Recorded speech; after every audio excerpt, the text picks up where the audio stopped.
சூரனுக்கு இதுனே முருகனுக்கு அரோகரா. அரூரா. கந்த சஷ்டி 2வது நாள் காலையில் பூஜையெல்லாம் முடிச்சுட்டு கரெக்டாக சரவணபவா எழுதுகிறப்போ தம்பி எந்திரிச்சு வந்துட்டான்.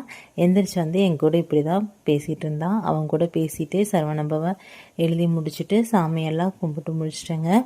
இன்றைக்கி நாள் நிறைவாக ஸ்டார்ட் ஆகி சாமி கும்பிட்டு முடித்தாச்சு.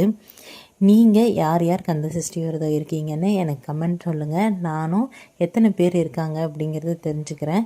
நீங்கள் எப்படி இருக்கீங்க அப்படிங்கிறதும் தெரிஞ்சுக்கோங்க. நான் எப்பயுமே சாமியெல்லாம் கும்பிட்டதுக்கப்புறம் நான் என்னோடய முருகருக்கு நானே திருஷ்டி எடுத்துப்பேங்க. ஏன்னா எனக்கு நான் பழனி முருகர் வேணும் அப்படிங்கிறதுக்காக தான் இந்த ஸ்டாச்சு வாங்கினேன். ஆனால் எனக்கு அவ்வளோ ரம்மியமாக உயிரோட்டமான முருகர் கிடைச்சாருங்க. ஓம் சரவணபவ. எல்லாம் நன்மைக்கே.